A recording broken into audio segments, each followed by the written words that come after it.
But when they go to cancel you, ladies and gentlemen, it comes hard and fast.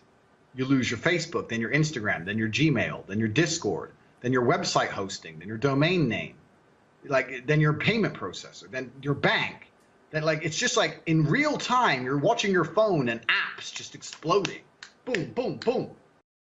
All right, let's do it, Rebel HQ. Let's talk about Andrew Tate. The king of toxic masculinity, Andrew Tate has been banned from all social media following a precipitous rise in his notoriety over the past few weeks. And look, it would take me an hour to get into all of the horrendous stuff he has said, specifically about women, and another hour to talk about all of the stuff he has actually done. To be brief, he first came to public prominence back in 2016 as a star of Big Brother, but was the first housemate to ever be expelled from the reality TV show after videos surfaced of him beating a woman with a belt. He claims it was consensual BDSM, but like many of the things Tate says, you cannot be certain what is fake internet speak or what's real violent behavior. And he's argued a lot of stuff, including that women, quote, must bear some responsibility if they put themselves in a position to be raped. But all of this is in the news because last week Tate became the most high-profile person to be permanently banned from the big four social media sites, TikTok, Instagram, Facebook, and YouTube. So here we go again into the conversation of censorship on social media. So my opinion on this situation is this. This is not an Andrew Tate problem. This, in many ways, is a big tech problem. Our media ecosystem operates in a way that prioritizes and pushes the loudest, most aggressive, most ostracizing, and controversial people to us. It's literally in their algorithms. Because what keeps your eyes glued on your social media feed more than someone who is saying the most outrageous stuff? So we can talk about the specifics of Tate and whether or not he should be banned, but this is just going to keep happening with figures like this. At this point, the conversation needs to be more around pressuring tech giants to stop boosting these accounts and incentivizing creators like this. You can ban a figure like Tate, but you can't ban an ideological belief like misogyny from existing. It's probably one of the oldest behaviors in the world. And as some on the left and right argue, pushing these people off platforms and ostracizing them may be more harmful than good. Add in Tucker Carlson, who's now championing Andrew Tate, and we've got a big problem. I watched this entire 15-minute segment, and let me just say, he now has this platform, an audience of millions, and he's being very careful here with his wording. He might even become the next Fox correspondent. He uses this Carlson interview to talk about mental health amongst young men, which he's right is at dangerous levels. Suicide rates for US teens and young adults are the highest on record, and I do give him credit for pointing this out. But he sort of wraps up a real issue in layers and layers of blasé misogyny and problematic hyper-masculinity. So the right's message in cases like this is often that we're adults, and we should be able to listen and judge for ourselves who and what we want to listen to. But that's the problem with the internet. It's not just adults. In this case, it's vulnerable young men whose brains are not fully developed. Hearing people like Tate convince them that they are invisible if they don't have lots of money to toss around on cars, women, and personal trainers. But again, we can yell about Andrew Tate all we want, but this is a structural problem. It's the natural progression of outrage culture, and we have to reject it. We have to fight for the breaking up of tech monopolies so that they aren't able to incentivize figures like Tate, who can literally rise from obscurity to blasting across millions of TV screens in 1 week. It's going to take a fight and constant pressure, but if we focus on the structures that prop up people like Tate instead of the man himself, I think we can defeat this social media celebrity news cycle for good. Because let's face it, Andrew Tate was this week. It's going to be someone else the next and the next